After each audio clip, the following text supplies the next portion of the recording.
Good evening, ladies and gentlemen. Thank you very much for joining for the conversation. I feel like I'm crushing in a refrigerator, crushing between very seasoned politicians and also with industry experts who have deep insights on the industry. And I am not a politician nor an industry expert on construction, so of course I feel like crushing in between. And at the same time, there's a lot to be said from the politician's point of view on the vision. At the same time, there's a lot of questions I can understand from the industry point of view, and I'm in the middle to manage the time and the questions. So welcome, I'm looking forward to an insightful conversation. Before we move on to questions, I'm not going to speak after the introduction. I'll be just shoot questions, very short questions, but I would like to mention some of the housekeeping rules. So the objective of this conversation is to tap on 4 key areas. First is the policy framework and the direction, which Honorable Chaturanga Abesinghe will provide, and also I would like to know about the policy direction from the respective party representation on what we are going to do. Second is also the cost structures and the productivity challenges, which Professor Munasinghe shed light about housing and affordable housing. Third is the role of the government and the incentive mechanisms. And fourth is the economic contribution and implications and the credit and the banking sector and how we are going to finance this sector. Very briefly, those are the 4 things that we are planning to explore during these 90 minutes. And after the first round of questions, I would like to get insights from the audience. I am not going to ask questions and keep you waiting till the last minute. After the first round, I will get questions. So I think Honorable Abesinghe has to leave a little early so we can get few questions from the audience to Honorable Abesinghe. In terms of the economic point of view, from from 2023 to 24, we see about a 19% growth in construction. And at the same time, if you look at quarter 4th, from 2023 to 24, there's about another 23% growth. With that, that's the industry statistic that I would like to provide. And as we all know, the cost of construction is a main issue. Professor Munasinghe brought that into light, and my institute, Advocata Institute, did a research. And according to our study, if you compare the cost of construction compared to the wage or the income level, we are one of the highest. I mean, compared to the wage limit. So it doesn't mean that just because that you can, with the Sri Lankan salary, you can afford an apartment in Melbourne. But if you compare the cost of construction with the income level, actually we are highest. We are even higher than Tokyo, New York, and we are only second to Shanghai. So I would like to explore all that. But first things first, I would like to start with Honorable Abesinghe. Just give us what is the vision of your party and your government on this construction. And I would like to specifically get to know, if possible, about construction and also on the real estate sector, because generally there's a bit of a confusion between whether it's construction or real estate. Over to you, Honorable Abesinghe. Thank you, Dhannath. So, you are not the only one who's there. I am also 6 months into the subject office and not expert in the subject. But generally speaking, I think this particular area is a very important one for the development of the country. If you really look at this year itself, 1.3 trillion is allocated on our capital budget. So majority of that will go into construction. And in the private sector is also now we are seeing positivity coming out of 3 years of stagnation. So again, whether it's tourism, whether it's infrastructure, so this particular topic is going to be in the top of the agenda for the next 10 to 15 years in making Sri Lanka what it should look like. But listening to Professor Munasinghe and learning about the things that is there, we are very clear that we have the enough knowledge in the country and the policies. So actually the root cause that was explained is that the policy to practice. So So from a government perspective, we are very keen and clear that there is huge political will to ensure these right policies are implemented, because we are a government which is more concerned about the community and environment, at the same time looking for a very rapid economic growth. So those three things, sometimes one would think it can contradict, but we would like to see how we can fast track development whilst ensuring the policies which we have in hand at least getting practice. And one of the things that's going to change going forward is what Professor Munasinghe mentioned about the integration of the department. So even we talk about rest of the investments, yes, there are more than 18 institutions that need to integrate to work together. So I think that is going to be one of the biggest changes that's going to take place. And apart from that, I think policy deviations, we have to admit that the policy deviations were driven by politics as well. So that is a discipline that we need to, this government will bring in from a policy implementation perspective. And when it comes to policies with regard to, as you clearly mentioned, on real estate, even though we had a lot of policies in terms of construction and building, one of the key fundamentals of this country is not having a proper land policy. So if you really look at the land allocations and clarity on lands is what's missing. So that is what the cabinet approved about a month ago, to fast track the land policy clarity, especially on industrial, what is for urban development, residential, what is for agriculture, what is for tourism. So that needs to be very clear. So then I think we will fall back onto the master plan, and it's a quite comprehensive master plan. I think even today most of our ministries refer to that plan, and whoever has done that has given that thought. Now we all talk about 3 ports, and it's in that. We talk about the highways, it's in that. So basically it's quite easy, but what has not happened is we have not demarcated clearly what is for agriculture, what is for tourism, what is for industries. So as you correctly said, alongside that, what's fundamentally behind that is that. And the point that you made on the cost, that is also a problem of the government. So because we have not thought through what are these essential ingredients or the raw materials of this industry, and how do you make it competitive, and how do you benchmark it against the rest of the region, and what is the role of the government to ensure that there's fair pricing on all those things. And if you really look at it, I know people who are here in the construction industry, most are oligopolies and monopolies, and there is no there's no control on some of the material that people has no choice. So basically the government will play a pivotal role in the input material as well. And I think from the financing piece, the cost of capital has been very high. I hope that we can keep it below the 2 digits as long as as we go on the economic stabilization. So along with this, the law and order also has to come into this practices, because if you really look at the construction industry as a whole, historically is intertwined with corruption. So again, professionals and the builders who are here, you need to understand that all need to get fixed within a country, because cost of corruption is also added to the cost of the building. So I think all those things will be really looked at from the government perspective. I think we just have to incrementally change. We don't have to reinvent the wheel. Lot of work has been done. Lot of experts are here.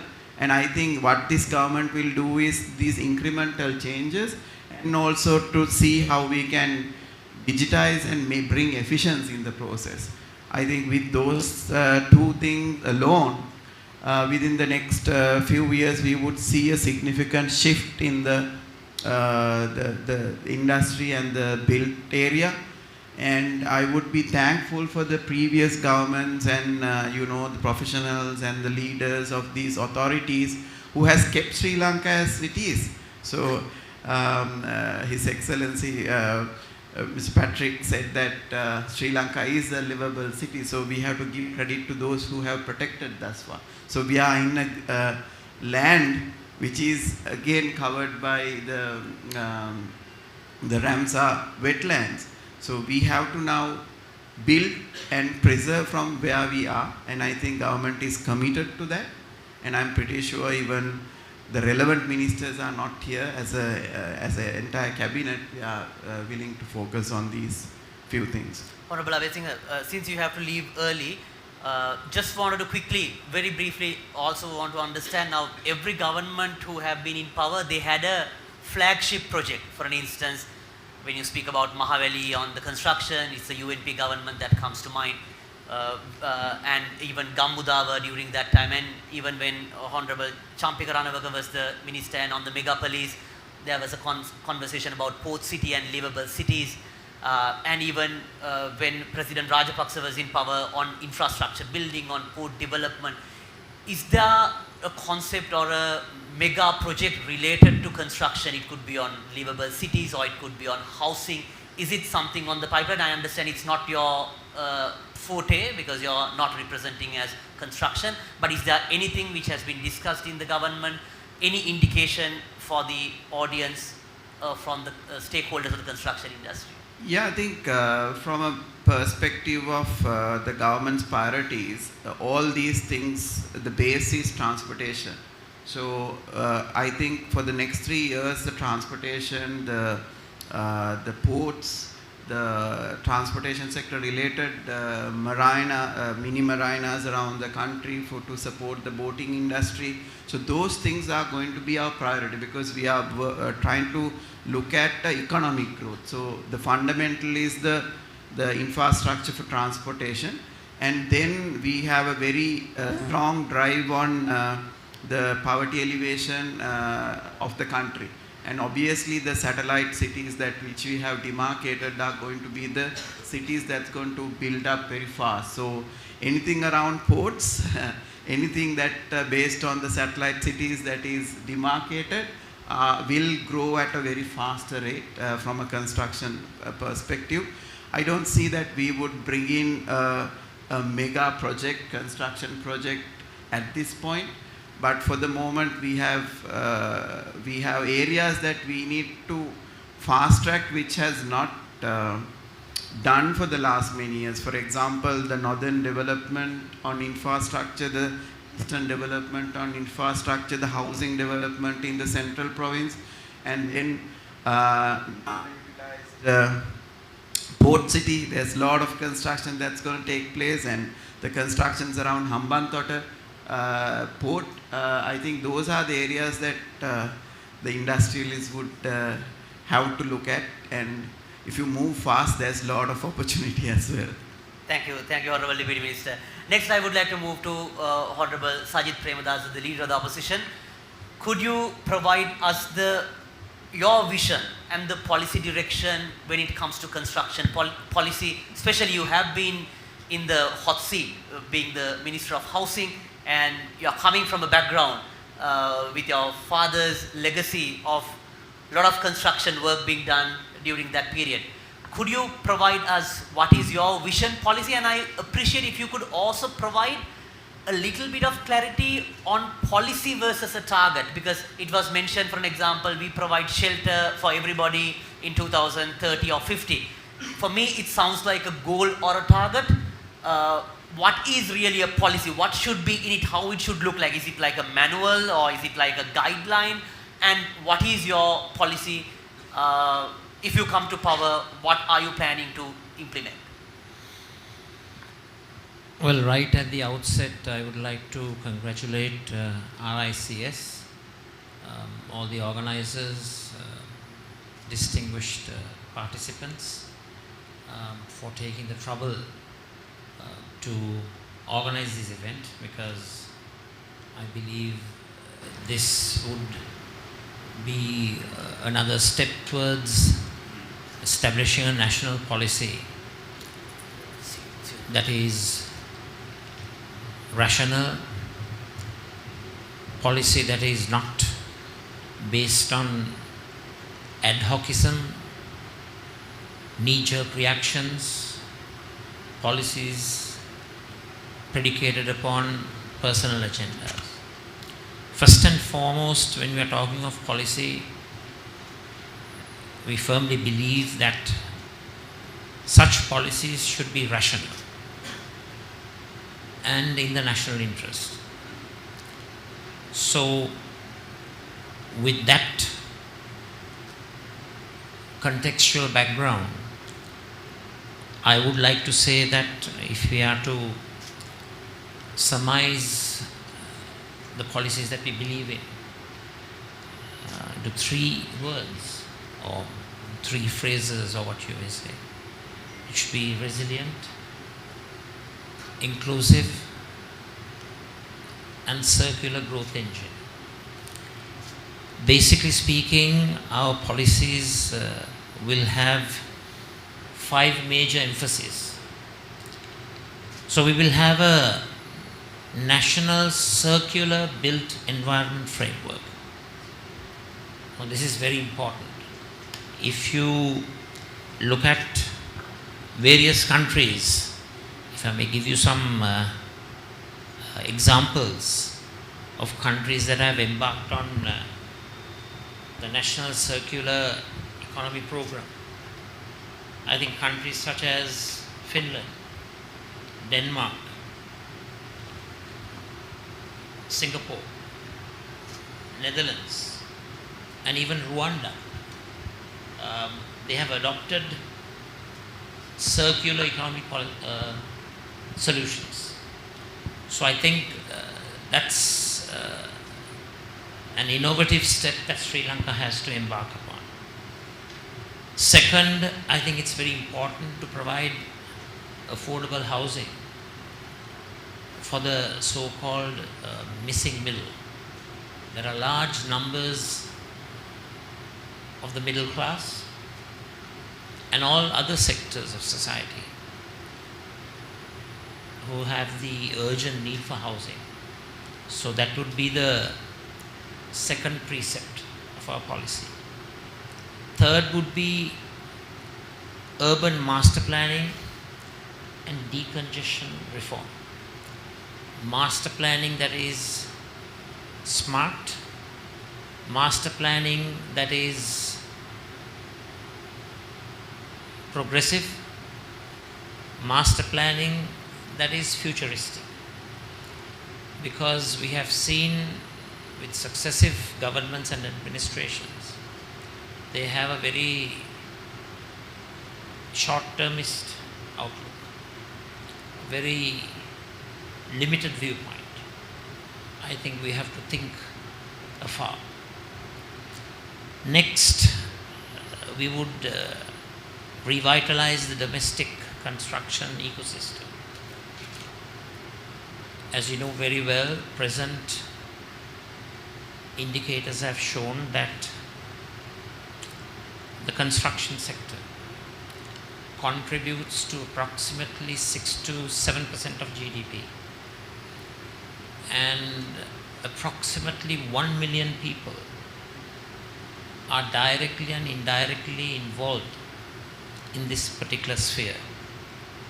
There is a tendency among certain economic experts to ridicule and devalue the construction sector. I don't belong to that group. I believe that the construction sector, the built environment sector, is indispensable to promote Sri Lanka's economic growth. The fifth aspect that we would embark on is a mechanism for green public procurement mandate that would promote green development. And most important of all, it's useless making pronouncements, declarations and announcements with catchphrases and words. It is vital that we transform and translate thoughts into deeds. So it's very important that we make declaratory policy into action policy. You mentioned the phrase shelter for all. Now, this is a phrase that was coined by my late father, but that was internationally accepted. 1987 was announced by the United Nations as the International Year of Shelter for the Homeless, IYSH. And the aim was to provide shelter for all, the phrase that you mentioned, by the year 2000. Now that program had objectives and targets, and those objectives and targets were according to a particular timeline and a timetable. So even today, it is our belief that we should have a time-targeted approach to improve the construction sector, create a construction sector that is innovative, that is vibrant, that encompasses new thinking, novel thinking, new ideas,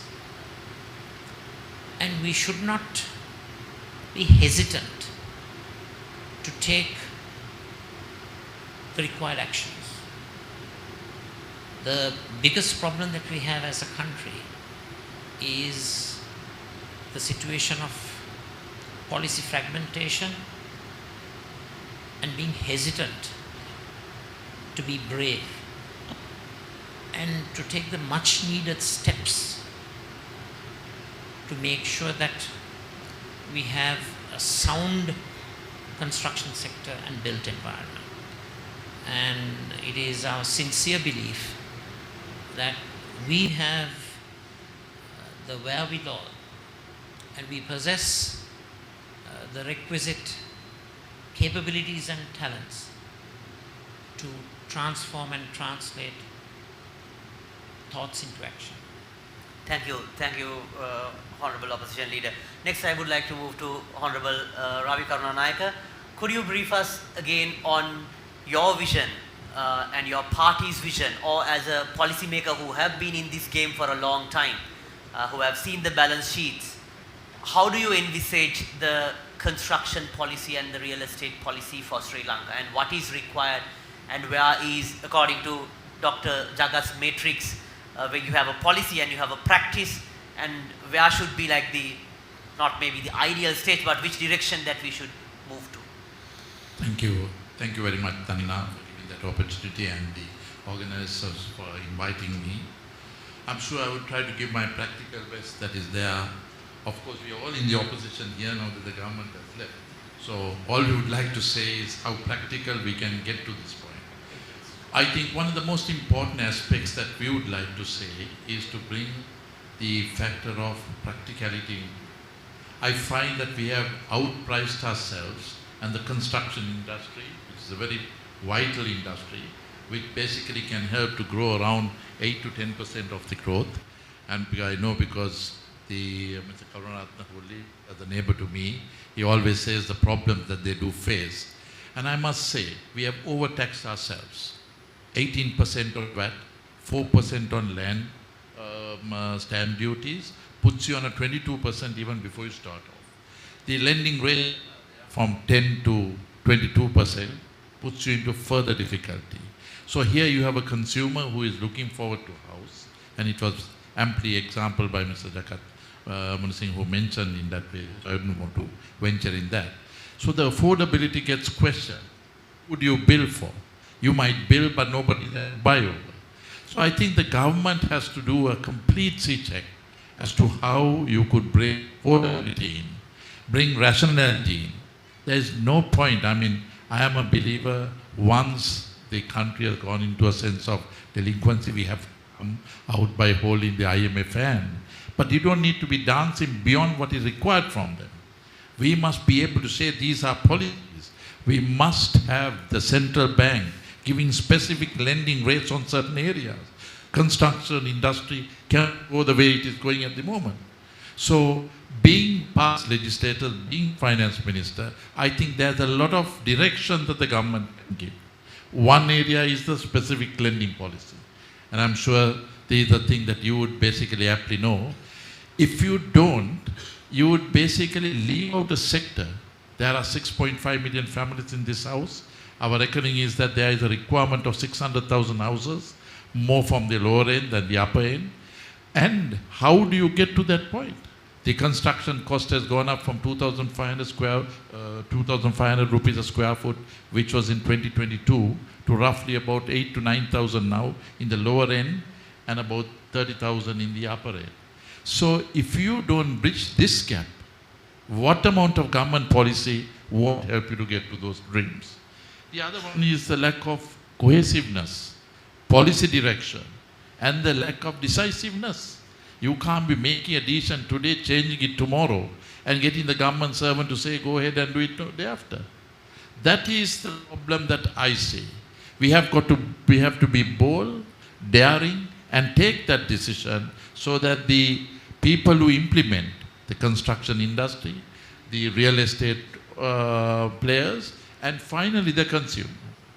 And I think we look forward to the foreign embassies that are here. We were very happy to hear the British embassy giving certain good news in areas where we have been having a lot of bad news. But I think it is a role of the embassies to help us in hour of need, where the capital costs, we've got to have that assistance that comes in. Because the government has got to change their thinking process after going to the IMF and the implementation of the Financial Management Act, where it's no more revenue driven. It is on the growth of the country. It is 13% on cost, 4% capital expenditure. So until we adapt ourselves, let's take growth from the construction industry, but with these decisive steps: cost reduction, tax reduction, make the environment more competitive, and then go forward from there on. Thank you very much, Honorable Karunaratne. Next, I would like to move to Honorable Champi Ranavaka. I would like to also know from you, being a party leader and very importantly someone who have managed large-scale infrastructure projects and on cities, and also looking at, we spoke about the green component and also the climate change aspect, which you have been a champion for some time. What is your policy and how do you envision, and what has to be the main ingredients in this sector to begin with? Thank you very much, RICS, for inviting me, especially Mr. Pratapasinghe, distinguished guest invitees. I think we must first understand where we are. We are in a very serious economic crisis and debt repayment problem. This year alone, we have to raise another 4 trillion rupees as a new debts. That means 200,000 rupees per each person here in Sri Lanka. So in this context, we can't have another construction boom which was we experienced during 2010 to 2015. We borrow money in a very high rates at a very low maturity periods and invested upon in construction, and our growth rates, basically 16% of our growth was coming from this so-called construction boom. That created a huge debt repayment problem, and finally we went bankrupt. As the Deputy Minister pointed out, we are going to invest around 1.6 trillion in public investment. Last year it was 1.3. As you are fully aware that we haven't spent at least 50% of that money because we don't have money. So this year, I think it would be a less bigger than the previous year. So we can't expect much more from the government side, because it's in a very serious financial troubles. So we have to focus on the private sector to do more things there in the construction field. And also I must tell you, our construction, even the private sector people are little bit of responsibility because of the jacking up of prices there in the construction field created this debt repayment problem as well. For example, the Southern Highway, the bus passed from Kottawa to Galle, funded by the JICA, tender being called, 7.63 million per kilometer. Thereafter, from Galle to Matara, it was increased to 15.6. From Matara to Hambantota, it is 24 million per kilometer. That's how the construction industry, created this problem. So we have to have a kind of accountability there in the construction industry in order to have a kind of a sustainable construction related development here in Sri Lanka. As far as the environment is concerned, as our Excellency is telling us, Colombo is kind of a better city compared to the other cities in the South Asian region. But our problems are still there. We have an enormous problem of waste management in Colombo city, and we introduced the incinerator, but I know that still there is a problem of having a proper scientific landfill which was constructed few years ago. We had completed it in 2019, but still not properly, operational of this landfill in Aruwakkaru. It's a very sad thing to say. On the other hand, the water bodies. I know Professor Jagat Munasinghe was, he actually pioneered this thing. Colombo city should be developed as a kind of an aquarina, a city coming out of from the water body. But unfortunately, still we have not focused on that area as well. We got this Ramsar certification for the Sri Javadanapur area, but still not have proper conservation plans to develop the water areas, water bodies, low-lying areas, the environmental sensitive areas as well. For example, we had a very good plan, the transport plan, to improve our public transport.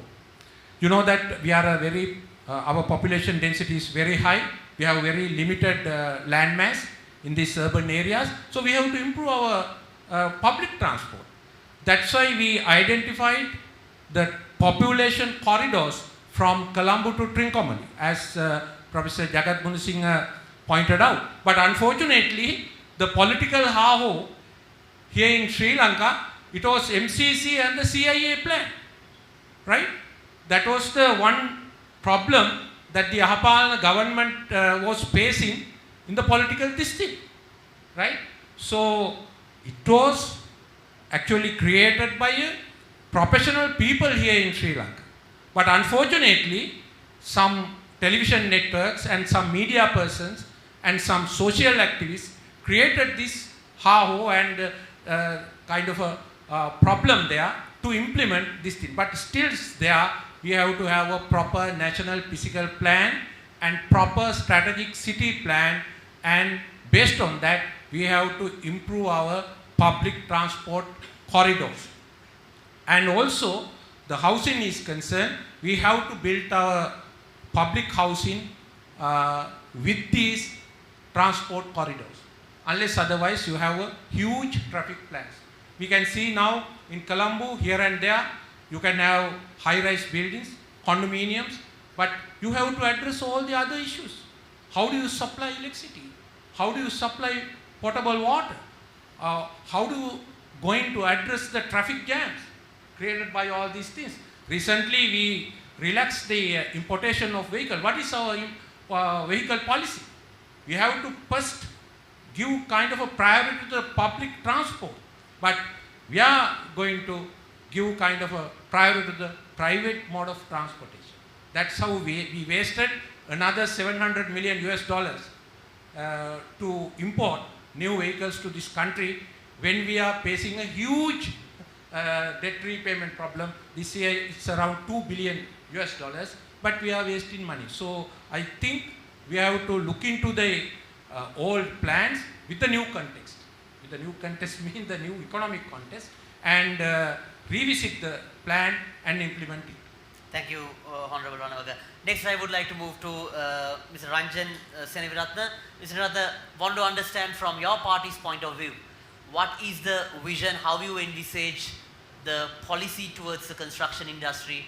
As a new party, I'm sure it was also mentioned to an extent in your manifesto, but I would like to know, given the context which Honorable Ranavaga mentioned, that we are very tight for our public finances, we really do not have any deep pockets to spend, and even most of the capital expenditure generally getting converted to recurrent expenditure when we really do not have the income.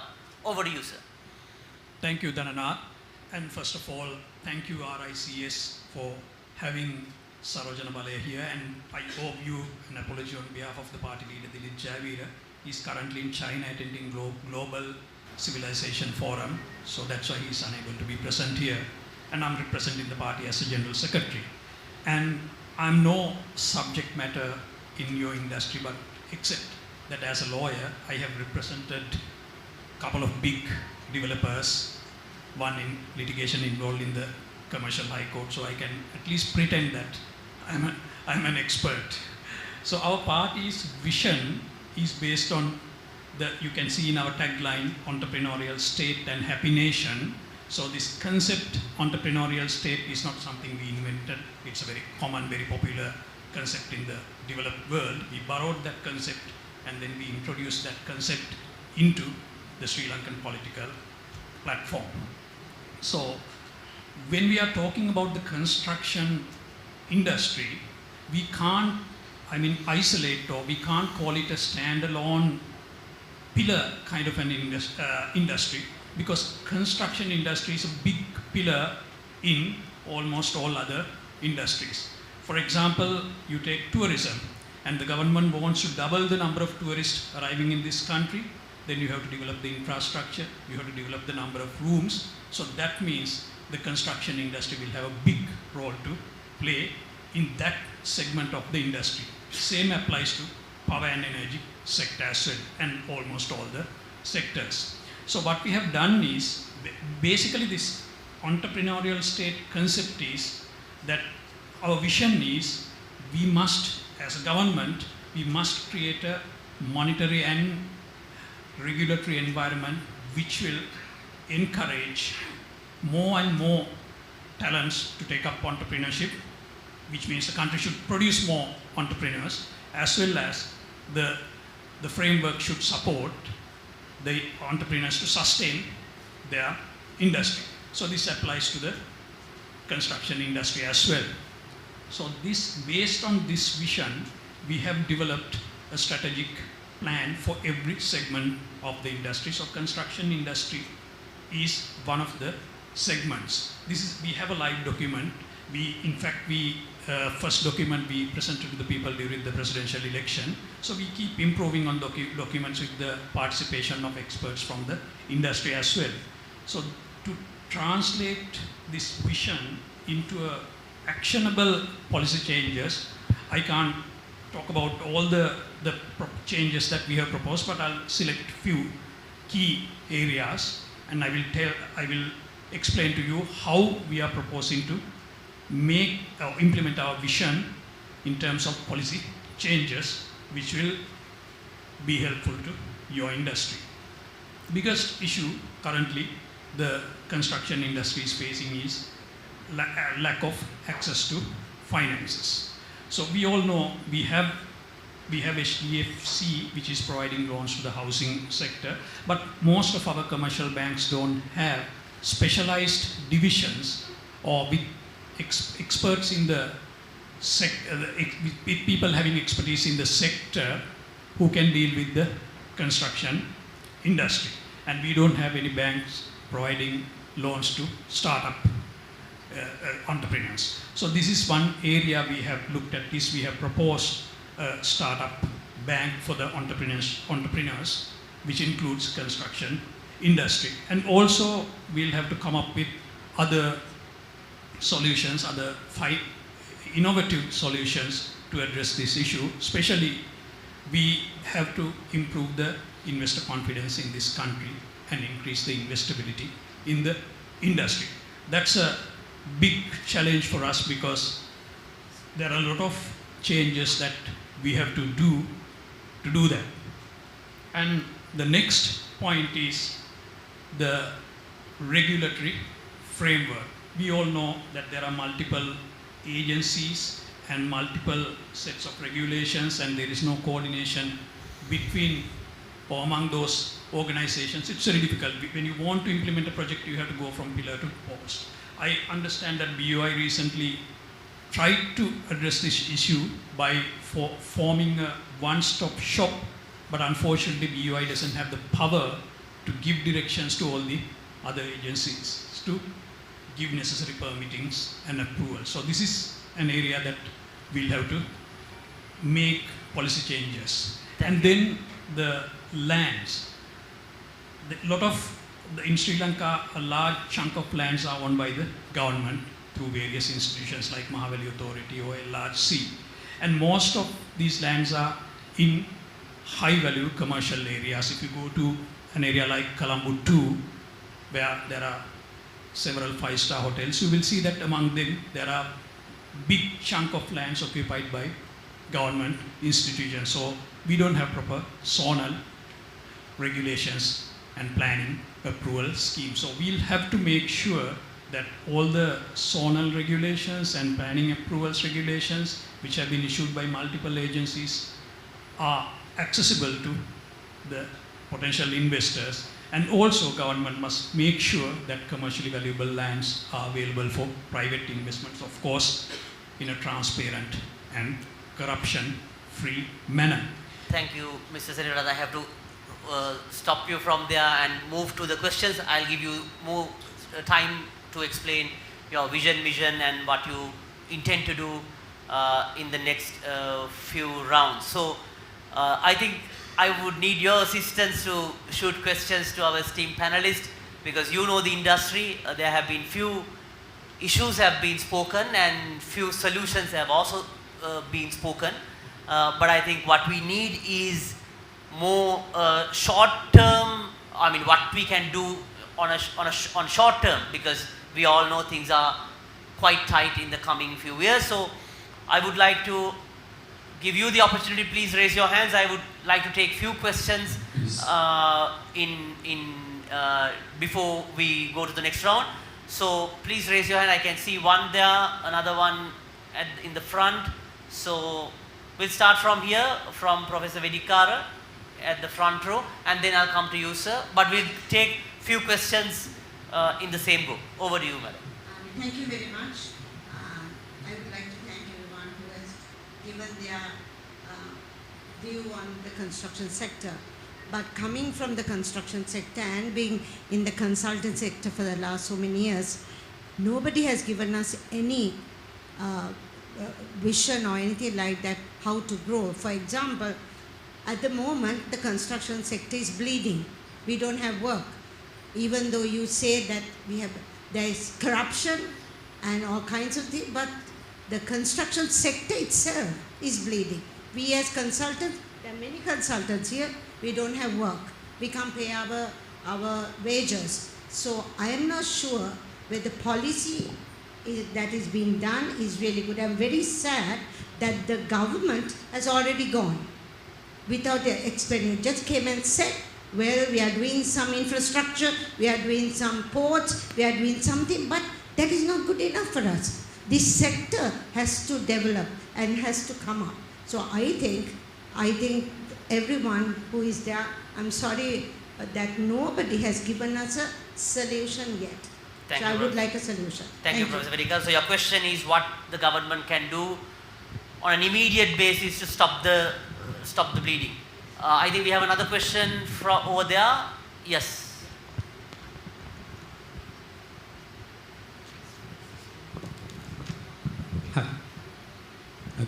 Good evening. Dhananath, I am Dr. Rohan Khanna, the President of Ceylon Institute of Builders. So my problem is even the government is not here. We have so many issues. It's a very vital field, as Professor Vedikar said. Because we can definitely give all these ministers knows how important this sector is. I have been working with all these ministers during my time.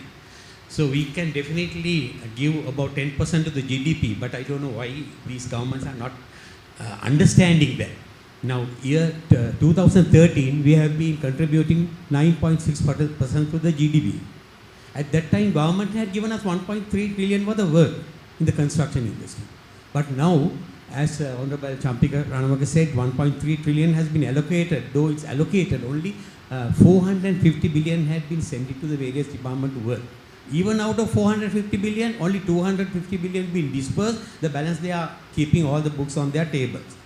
So it's a very pathetic situation. I mean, we should address these things even in your forums. Government to know. The government is maybe very young and not that experienced. In the construction sector, no one is interested about.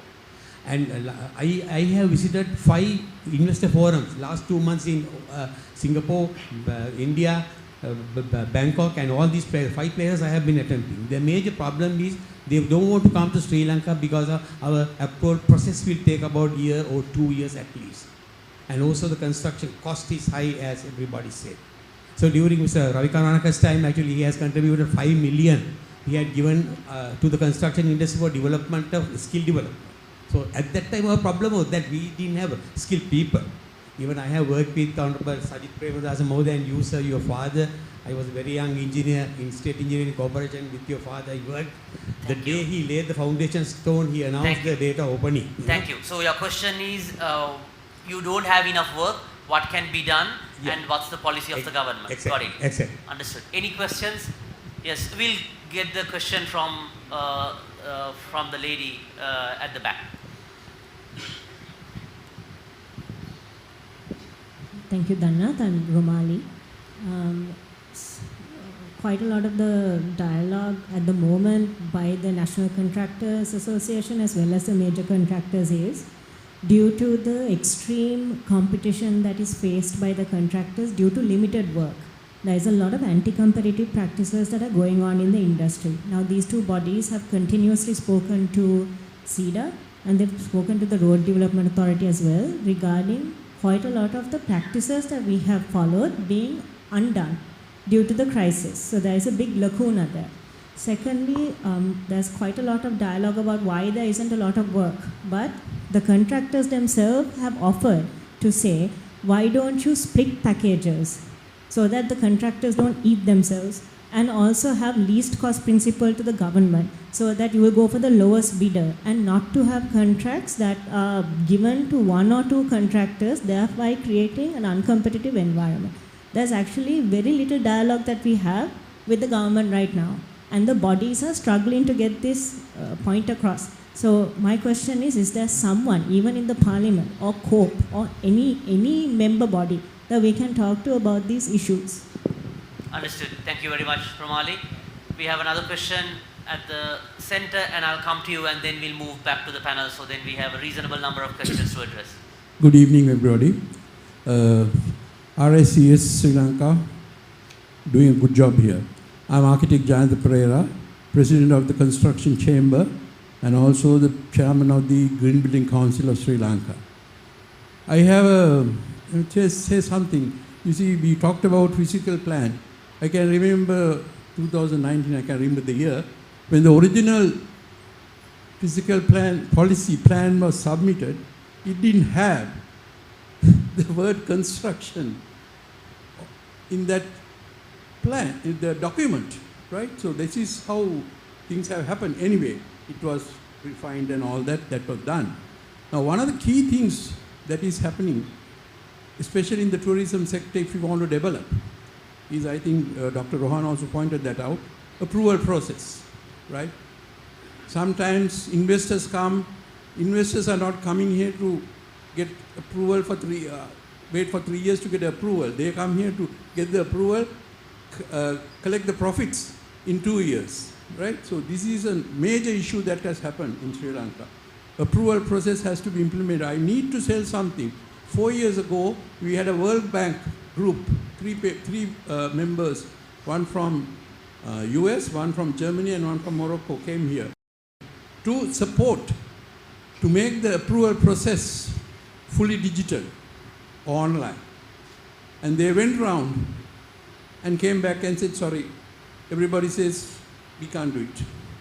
So what's the thing? Singapore, go for Singapore. I have studied the Singapore you just submit, you click on the site that you want to do the development, and the entire thing, the requirements come on a paper. And you prepare that, and you submit, and you get a click, or you get a, okay, these are not fulfilled. So we need to do that. If you want to get in development. I understand the question. So it's more on the tourism and the approval process and the digitization is as far as I understand. I think we'll go to the one last question on this round at the front, and then I would like to come back to the panel. Thank you very much, Dhananath. My name is Shihan Bura. I'm the chairman of RICS MEG Group. A simple, very, very simple question. We have here now majority of the professionals from various pathways, valuation, quantity surveying, architects, various pathways. The thing is, we heard all the policies, the amounts that has been allocated, fair and good. But where is the connection for all these professionals who are here to get involved in this construction or whatever the developments that's going forward? They need to get the expertise of various institutes or the professionals, so that there can be, I heard somebody saying about a think tank, but then again, are we really being spoken with? Have you all taken the expertise of the real experts who are here, who are thriving without work now these days, because there's no construction much, right? And so that could be an area where each individual professional experts can give their expertise and also get involved. And I pick up on the Honorable Minister's quote. He said that 1.6 million or 6 trillion has been allocated. If you are lucky or if you are quick enough, you will get an opportunity. I don't believe that story. But then again, what does that mean? Where do we connect? That's my question. Understood. Thank you very much. Before I'll come back to another round of questions. So please be prepared, but also keep your questions as short as possible. So what I'm going to do is I'll try to combine the key issues, so then you can give sort of a comprehensive answer rather than coming one by one. So I can club few areas that you would like to, I would like you to touch upon. First is, there's no enough work. What can be done on an immediate basis? Second, there's a lot of anti-competitive practices also taking place, because when there's not much of work, everyone is jumping on the same market share. There's anti-competitive practices that is taking place. Third is on the approval process and the tourism, broader sector, how we are looking at. And fourth, how the stakeholders can be engaged on policy development, whether it's a think tank or how the stakeholders can be engaged. So I'll repeat again the 4 areas. Not enough work, it's bleeding. What can be done on an immediate basis? There's anti-competitive practices taking place. What should be our policy? Third, there's issues with the approval process, especially also with regard to tourism, and how the stakeholders can be engaged more actively. I hope I did the justice, but also we have to understand all this has to be done on a very tough macroeconomic conditions. Our revenue is 5 rupees, and we are supposed to spend 7 rupees out of that 5 rupees. And we have a former finance minister who understands the risk when you have to do it. So I'll start with Honorable Opposition Leader. How do you combine all together and provide a reasonable answer to the industry? And that's my job, and I really feel like crushing now to get the answers for so many issues with a limited time that has been given. Over to you, sir. Well, first and foremost, it's very important for all of us to be realistic. Rather than living in cloud 9, we have to come down to the ground level. So what are the ground realities? The ground reality is we have very, very limited fiscal space. We are managing in a very constrained environment. There were certain figures that were mentioned, well and good.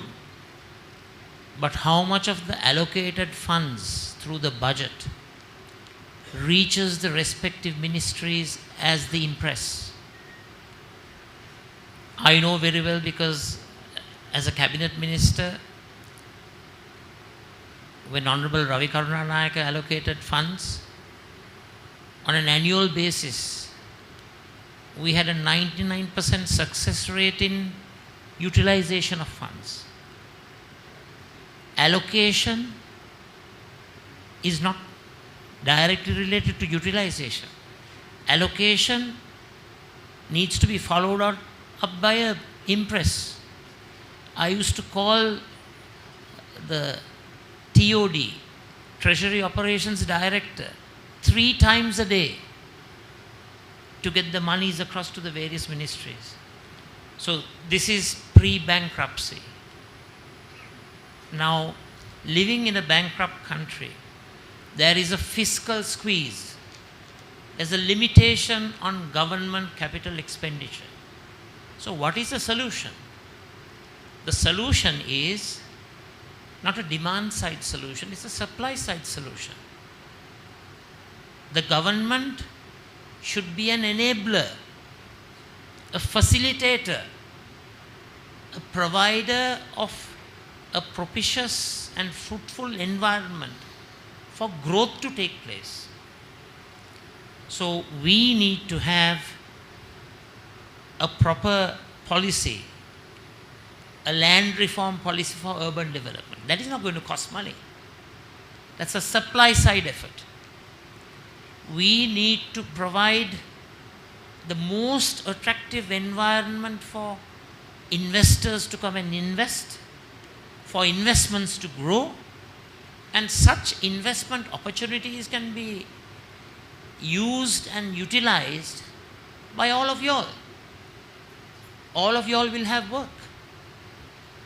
We should talk with the international financial institutions to get practical help and assistance to support the MSMEs, the micro, small and medium-sized enterprises. Because all such enterprises, entrepreneurs, and all of you, most of you are went into trouble not because of your fault. The Easter Sunday attack, the terrorist bombing, the Corona COVID crisis, the bankruptcy, that has created a very, very difficult and challenging environment. So the government has to talk, negotiate, persuade, try to enlist the support of international financial institutions to provide Sri Lanka not with grants, with affordable capital for our skilled professionals to use their entrepreneurial skills and flourish in their enterprises. We need to upskill the workforce. We need to, this word one-stop shop was used. You know, I'll just give you one example. Please don't think that I'm talking politics. If I may take you back down the memory lane, I had the privilege of observing what happened in one of these every Monday sessions that President Premadasa had with potential investors in the 200 garment factory program. He spent only half an hour. He just did one simple thing. He opened his diary, gave a date for the inauguration of the factory, and everything else followed. Allocation of land, provision of tax relief, provision of infrastructure, water, electricity, etc., etc., etc. Allocation of quotas, because at that time the multi-fiber agreement was in place, and there were quota allocations for the garments industry. So, I mean, there are some nice words, one-stop shop, ease of doing business. I mean, it's all nice words. These all have to be translated into action. And we need to have structures and mechanisms that achieve these targets. So, with great respect, I think the future growth trajectory is not government-led. It is private sector-led, but government acting as the enabler and the facilitator. Honorable Leader of the Opposition, if I may interrupt for a second. No, could you also touch upon the anti-corruption suggestion and also in like better platform on engaging the stakeholders? I would like you to also comment on it very briefly. So, to be very honest, digitizing the whole system and ensuring that accountable and responsible procedures are put in place to enhance transparency, accountability. Those structures have to be put in, but that alone will not spur growth.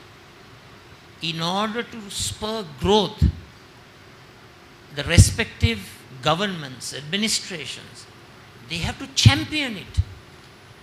Mere talk, declarations, nice speeches that gain the oohs and the ahs of all of you, that will not enable Sri Lanka to achieve the growth rates which are very, very important for us to start repaying our foreign debt in 2028. Please do remember, we have to maintain a 5% growth rate. 25, 26, 27, to start repaying into 2028. Others will be bankrupt for the second time. Correct me if I'm wrong. You're one of the experts. Correct me if I'm wrong. We have basically tried to create a feel-good factor, a temporary feel-good factor for all of you all, by saying, oh, the IMF agreement and everything else will sort out these issues. Are you going to tell me with the projected growth figures for this year, 3.5%, next year, 3.1%, there's going to be a huge growth shortfall? And what I'm worried about is a repetition of 2022 in 2028. Thank you. And absolutely nothing has been done. There's absolutely nothing to spur the private sector. Private sector is the engine of growth. Thank you. Thank you, Honorable Leader of the Opposition. I would like to move to Honorable Karunanayaka. Again, just want to recap, it's bleeding, anti-competitive trade practices, construction practices in the industry, and the approval and the stakeholder engagement. Those are the 4 areas I would like to quickly touch upon. Right, thank you, Dhananath. But I just need to politicize this for a second. No, the reality is such that you see that we are in opposition. Out of every 10 people here, 6 voted against us. The 40% is here, 60% is not there. Now you asked, who are we going to speak to? I feel like the election commissioner now. That's right. So I wanted to bring that because otherwise it will be abyss if we don't come into that point. Now the reason why I mentioned that, it's not an easy task. I don't think we need to politicize, but I only want to get the message across. The decision making needs to be crisp, cohesive and national oriented. The problem that exists in Sri Lanka, every time a government changes, policy changes. From a time a chairman changes, his clerks change the system more than the chairman changes the system. That has been the problem that many are here unable to address. Now, the problem that I see is not government financing. I think it is how to get to the private financing. And that comes to central banking, where we are pursuing an anti-inflationary approach. And that is what the killer is. Today you have parate laws, you are carrying forward losses that are there, which basically compounded owing to no fault that is done. the anti-inflationary approach is what is the killer in this country. I'm sure Dhananath will agree that we have got to take this in two different stages. If we are going to pursue VAT at 18%, because VAT brings in roughly, every 1% brings in 70%, 70 billion per 1% of VAT. We need to break it up into two areas. One is a 6% or 5 to 6% on VAT for construction and other key sectors to start. Because otherwise, you will never see this moving forward. And the next one that is there is to encourage the private sector spending. Today, the problem that exists is a 30% tax, and you have 6 taxes. Before you start off, you have paid 48% as taxes. So you are highly overregulated as well as overtaxed. So there is no competitive edge that takes people to come forward. So on the areas of competitiveness, I think that is the way to go forward. Of regulation, I think we are overregulated. I think at a drop of a hat, we are in court. That is also a big bar in all the areas of construction. I mean, if you lose a tender, you are in court. If you win a tender, you are in court. So as a result, you be in court, you get an answer, then only you start construction. The third aspect is that my belief is that we need to ensure that there is a policy direction in one area. Because if the construction industry, which can contribute 10%, not only that, it is the working people that will be there that will be deprived. Today, most of them are going overseas. So you won't be, you'll get a contract, but you won't be able to discharge the contract because you don't have people to employ in that particular industry. So these are the areas which I find that has to be given practical experience that is there. And all I could see is that bringing the banking rates down, specific lending, ensure the taxes are brought down, get a kickstart that is there, and then tax them on the upward trend, not when you are doing it on the downward trend. That is the problem that we are pursuing. We are trying to master the entire revenue in one day, and that is a fall that we are bending too much to the IMF. I was a believer because we negotiated the 15 tranche with the IMF. We basically had to only get the targets from them. Today, they are giving us the targets, and they are telling us how high to jump as well. And I have been very vocal on that, because this is the area that we could definitely afford to walk the talk. Because certainly our policymakers, government servants who are in the finance sector, is absolutely as good as the white skin. Thank you, Honorable Karunanayaka. Next, I would like to move to Honorable Champika Ranawaka. Again, it's bleeding, anti-competitive practices, approval process, and what we can do to engage better.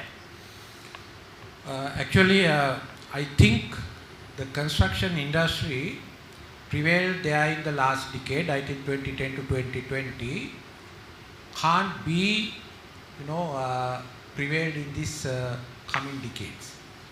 Because you can't have mega projects again, like the light railway project or the expressway projects, and also huge power plants or port development things. You can't do that because of the financial constraints that we are now having. So you have to diversify your things in order to address these, to develop your construction things. For example, when I assumed duties as Power and Energy Minister in 2010, there was a huge outcry there in the CEB. We have to build more and more power plants, more and more coal plants to address the growing demand. They were telling me that in 2020, our peak demand would be 6,000 megawatts. So I was not in the mood to, accept these things. We went other ways. We went to the people and trying to have a decentralized kind of a grid. First we started the rooftop solar with 20 kilowatts. Mr. B.A. Mahipala put up this plant in 2010. Now it is over 1,000 megawatt, much bigger than the Putlam coal plant. Hundreds, thousands of new jobs being created, and also new kind of a commercial businesses being created. Like that, I think no new mega projects. You have to diversify into the new kind of a construction arena where you have a decentralized type of development here in Sri Lanka in private sector. And also, you can't have a kind of an investment, because every genuine investor is, that evaluating how he is going to repatriate their money. Because we are in, this our rank, they are in the international ranking agencies, we are still there in the bankrupt area, the D range. So we have to salvage this financial crisis. Although we are now we have already started paying back our debts, but we are still there in the D range. So we have to go up to this rank and somehow attract these investments to come here and invest so that they can repatriate their money. So these are the financial constraints, I think, and also to address these two issues, the corruption and this license Raj. There's a saying in India, after the British Raj, it was license Raj. Everywhere the permissions should be, you should get permission from various government agencies. So in order to address this, the public digital infrastructure should be built upon. We have digitization program. Everywhere, in RMV, in identity card office, in passport office, in UDA, everywhere you can have this online kind of things. But unfortunately, you can pay bills, GovPay is there.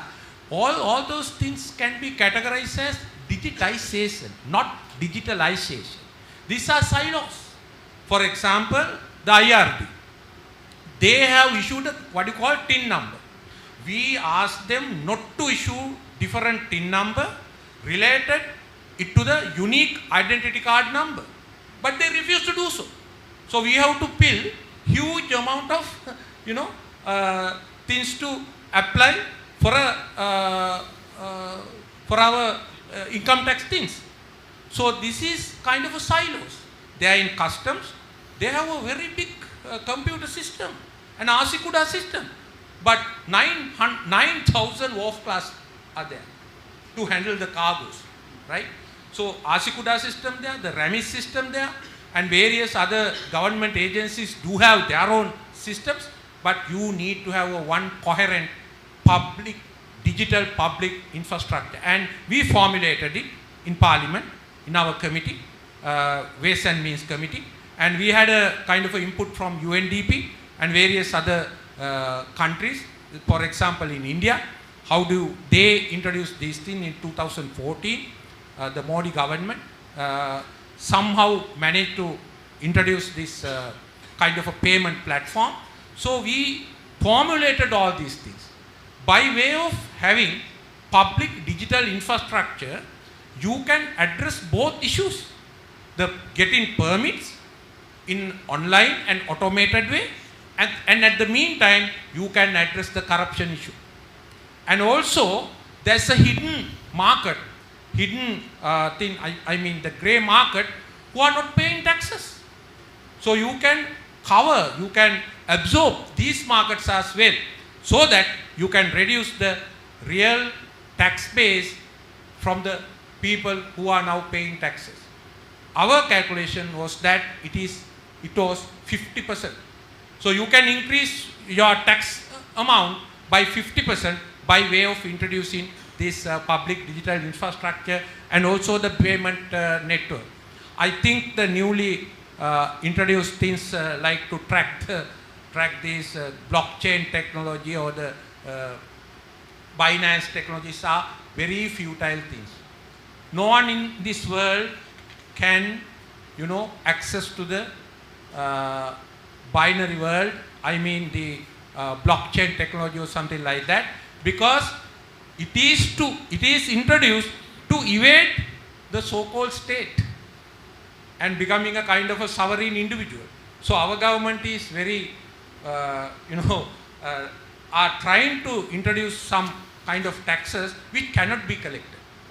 So in order to address both these issues, you have to have a public digital infrastructure. It can be implemented within 6 months so that we can address both these issues, the permit issue and the bureaucracy issue, plus the government revenue problem. Thank you. Thank you, Honorable Ranawada. Next, I would like to move to Mr. Ranjan Seneviratne. Any thoughts on 4 issues? It's breeding, and at the same time, anti-competitive practices, approval process, and a better stakeholder platform where we can get consultation from the industry. Yes, I would like to touch upon the anti-competitive and anti-corruption, that the compliance, that implications. I think most of us know that countries like USA and UK, they have specific legislation where the companies or the individuals in those countries can be punished for anti-competitive activities they commit outside their own country. So their laws are applicable beyond the jurisdiction.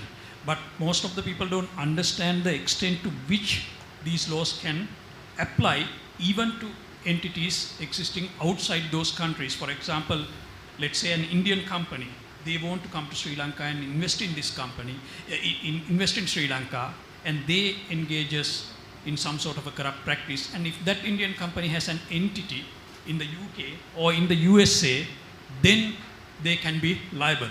So this is a big problem in attracting investors, especially the Japanese investors are really concerned about it because they have a lot of dealings with USA and EU countries. So their people can be subjected to sanctions. So we have to come up with a very robust plan to address corruption here. We know that the current government, unfortunately no one is here representing the government, but government is talking about fighting corruptions. But fighting corruption is not only punishing the individuals who had engaged with corrupt practices in the past, but the government must come up with a very clear plan to prevent corrupt practices going forward. Thank you very much. Do we have, yes, we have few questions, and how long do we have? I think we have about, yes, 10 more minutes, okay. Roman, you have a follow-up question? Can we have the microphone, and we have another question over there and one at the front. Maybe, yes, we'll start from that corner, I'll come back to you. Yes.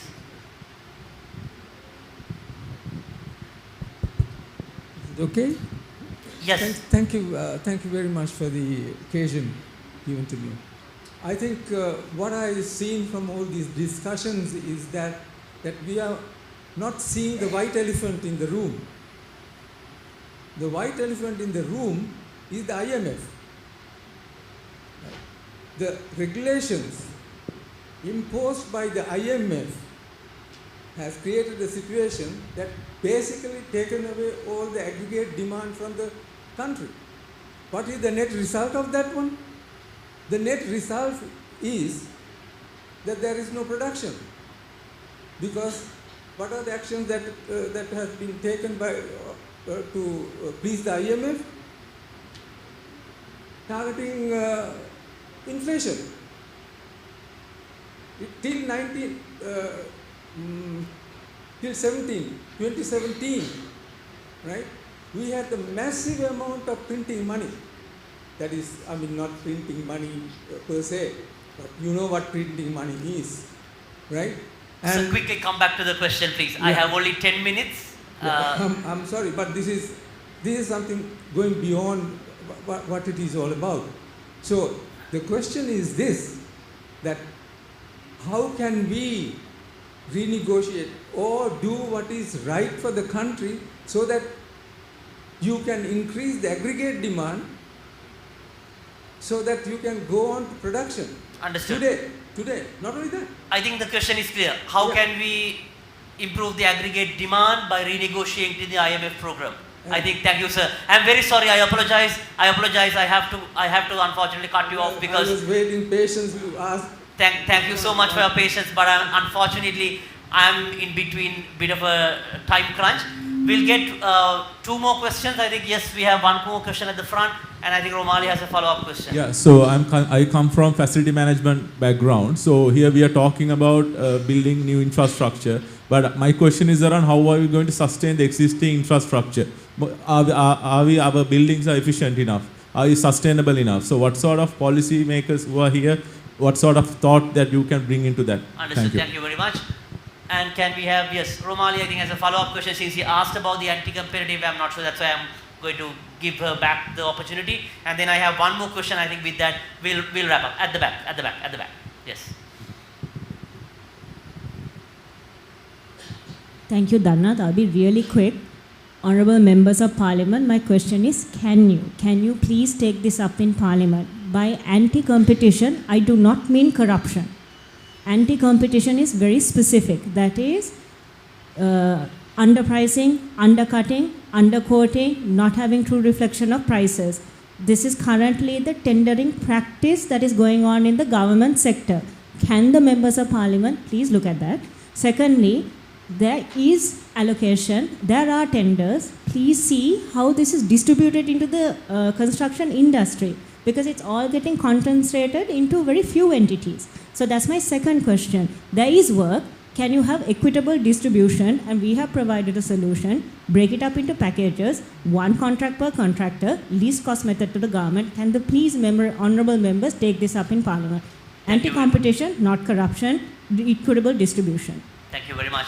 I think with that I have to slowly wrap up from the questions from the audience. I wish that I could, go on till about like 9 o'clock, but I don't want to keep it till then because it's a Friday evening. I'm sure everyone is also having, wanted to, the refreshments are open. So I will quickly come back to the panelists. So I think there are 3 questions mainly on the IMF, whether we can renegotiate and improve the aggregate demand as a solution.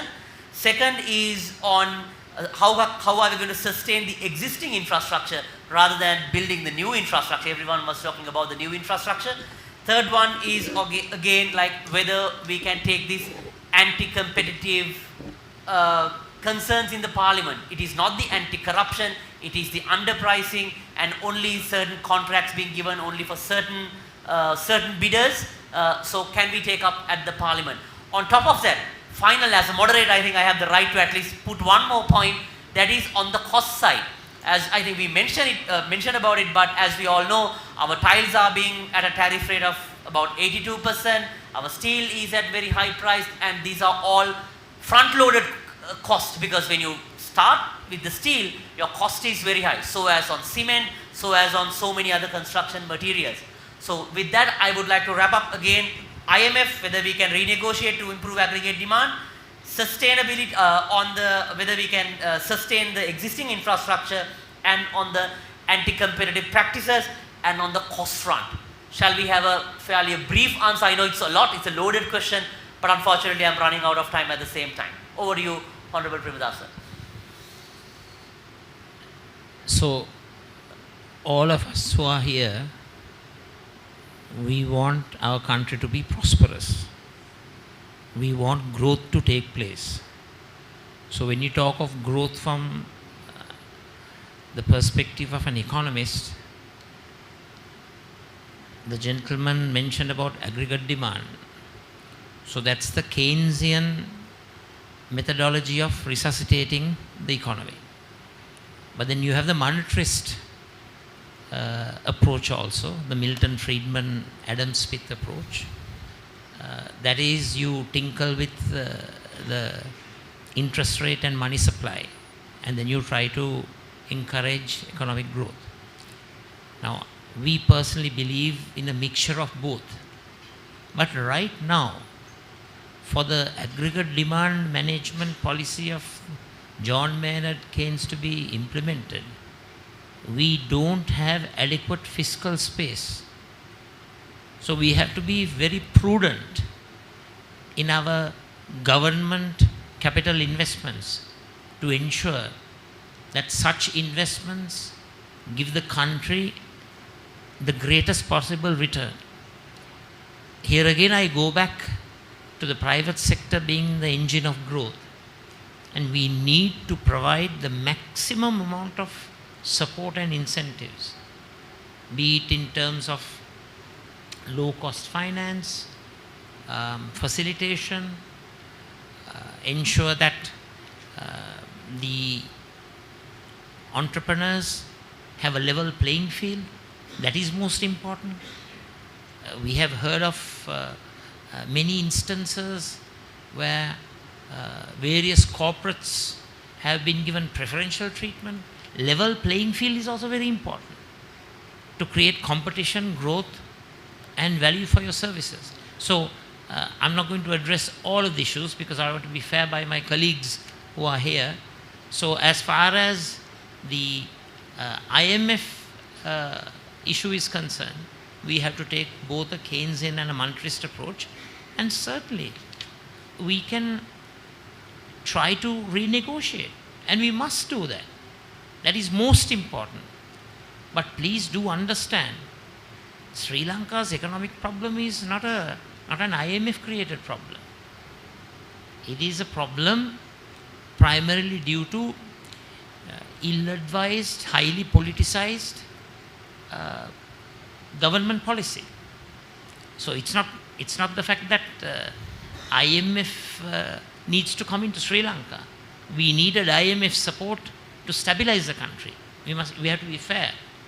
But while enlisting IMF support, we must make sure that people have a decent standard of living, that there are opportunities for growth to take place, that the various conditions that we have to abide by, those targets have to be achieved in a manner that is fair, that puts the least amount of burden on the citizens of our country.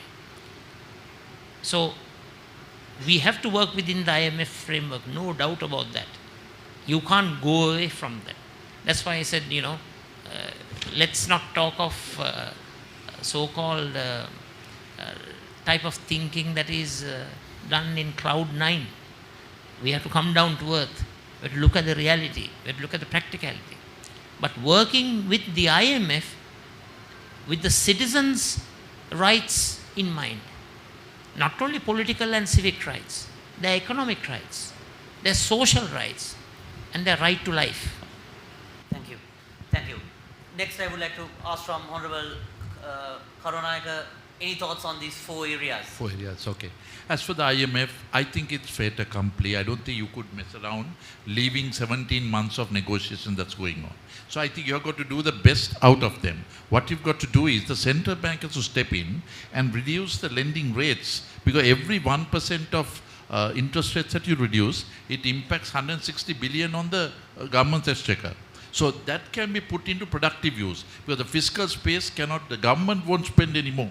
It is leaving the opportunity for the private sector to come in. So the main thing that the construction industry can do now is to ensure that you have public-private participation. Because now if you look at the Kadavata Mirigama, we are losing 21 million rupees a day. Now the most successful construction that took place was the private sector development, that once again during our government we approved it, which was very much to the surprise of many. But the private sector did it well. Now, if somebody can go forward with the Kadavata Mirigama thing, because that is languishing for the last 5-6 years, I guess that's a low-hanging fruit that you can do. But on that particular basis, the boos and the bots, that means build, own, operate and transfer, not just the build, own and operate. That concept, you all also have to be, I must say, more proactive in your operation, because it cannot be dished only to you all. You always have to come up with new ideas in order to get the construction industry back into its feet. Now, the real fiscal situation is you have 5 trillion revenue, 7.8 million expenditure. Of that, 4 billion is debt servicing, 1.5 on government servant salaries and pensions, education, health, and that's the balance that is there. So when you have a 2 trillion coming in as budget deficit that is there, so you are basically constrained in the spend. So on that basis, I think instead of looking at the short term, you're going to look at the long haul and push the government in order to reduce the lending rate which you all can come in to the industry, rather than expect the government to come up with the cost allocation. That lady, I would speak after this, because my knowledge of the competition on the anti-corruption, anti-competition laws are more for what comes in from the import end, but correct me how the local end can be looked at as well. Because my feeling is it's more import-led problems that is there from your question. But I don't think you're, so I have not understood that well. I would like to learn from you, and we'll certainly take it upon. And my feeling is the procurement system is going to go into a huge problem, because no government servant with the present legal structure will put pen to paper. And I guess that's one area which all of us must get together and give support, because if the procurement system breaks down, no amount of laws will basically get to that point. Today, nobody dares put pen to paper because they are worried to see 5 years, 10 years, 1 month down the way that they will be held accountable for no sin created. So I guess keep that in mind. I would also like you all to emphasize the Parate law to be suspended, the reducing the lending rate, because as I said, every 1% reduction has a 160 billion reduction on the budget. And that reduction can be put to productive use back again to you all. That is the way to recycle the existing crisis that is there in the economy. Unfortunately, these have to be practically done. This cannot go through mere rhetoric. It has to be done through practical experience. Thank you very much, Honorable Karunayaka. Next, I would like to move to Honorable Champikaranavaka. Again, there are 4 areas: IMF, sustaining the existing infrastructure, anti-competitive question, and also on the cost side. Over to you, sir. Thank you. Actually, the IMF is changing their targets given to us. For example, our debt to GDP ratio would be around 95% in 2032. Now it has been reduced to 90%. Right? They are changing their targets. And also the baseline GDP level is around 86 billion, but last year it was 100 billion. So every aspect they are in the IMF targets, whether it is gross financial need or the debt repayment, is changing. Unfortunately, this government is not negotiating the IMF or the various conditions that burden on us to give people kind of a relief. For example, the diversification of Sri Lanka, the government stopped it. But on the other hand, they accept the IMF dictate when they increase the electricity tariff by 22.5%. Right? You know these petroleum prices, last 2 years, 2023 and 2024, the Petroleum Corporation alone amassed 153 billion rupees as profit, right, at the expense of the people. They are still earning huge profits and trying to invest these profits in outside their purview. For example, they are going to buy LTA, right, by way of increasing your petrol and diesel prices and kind of a harbinger to the growth of the country. They are trying to buy LTA, which was oversubscribed by the private sector, right?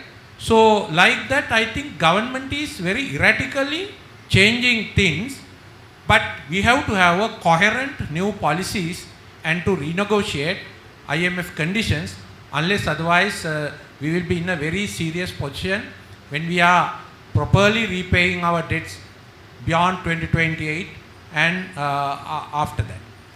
For example, the existing infrastructure is concerned, I think buildings, you need to introduce new things called demand side management to address your water usage, your electricity usage, and various other utilities. Because building a new thing is a very costly affair right now. But if you can introduce these new things like demand side management, you can change a lot of things. In 2012, we faced very huge drought here in Sri Lanka. And a lot of people asked me to introduce this IPP, new IPP, intermittent power producers. But we introduced new things of demand side management. That way, we saved 4% of our energy, that is equivalent to the Victoria power plant energy. So that way I think various institutions, public places, the private places, if you introduce new demand side management techniques by way of reducing your water usage, reducing the electricity usage, and also new kind of green energy initiatives, you can somehow maintain the existing infrastructure. But I don't think that we can build this Kadawatha Mirigama thing, because earlier it was estimated to have 156 billion. We have already spent 56 billion, but I think a new estimate is around over 200 billion. So I don't know that no one is there to have a kind of a PPP model, because from Mirigama to Kurunegala, we spent 146 billion to construct it. Local contractors did their job, but unfortunately the toll figure is 1/20th, just 5% of the debt repayment component, just 5%. So if you allow private people to do kind of a bot system or boo system, the toll fees must go up around 20 times more, right? That's the reality. So it's a kind of a dilemma we have. I don't think that we should somehow manage to connect Mirigama with Kadawatha, but we have to have proper financial and feasibility study, unless otherwise we will be trapped again in this debt trap. Thank you very much, Honorable Ranaka. Over to you, Mr. Senaviratna, on addressing the four main issues very briefly. Yeah, Dhananath, I would like to touch upon the point raised by that lady at the back about anti-competition laws and anti-competition legal framework. I think I have never heard the current government talking about, although they are talking about anti-corruption, the legal framework, they don't talk about the anti-competition guidelines or anti-competitive legal framework, but I think the parliamentary members in the panel can raise that issue in the parliament, but we must be very careful when we are formulating anti-competitive guidelines. We should not burden the industry with another set of regulation, because most of the issues currently we are facing because our industry is over-regulated. And also, I think you use the word equitable contribution, so I think maybe we can discuss about it, because we'll have to have a deep dive into that area to understand the real concerns. So unfortunately, all the panelists here, they are representing, I think, center-right or leaning towards right. We don't know the views of the center-left or the leftist parties. We don't have anyone representing the government here. But I think it's an interesting point that we have to do a deep dive and understand the industry concerns. And then I think our panelists, parliamentary MPs can raise that in parliament. Thank you very much, Mr. Senaviratna. With that, after crushing between your questions and with the long answers from the politicians, and also more than that, between the time, I would like to wrap up this panel discussion. And it was said that good construction does not only build buildings, it also builds confidence. With that note, please put your hands together to our panelists, Honorable Sajid Premadasa, Honorable Ravi Karnanayaka, Honorable Partli Sampika Ranavaka, and Mr. Senaviratna. Thank you very much. Back to the MC.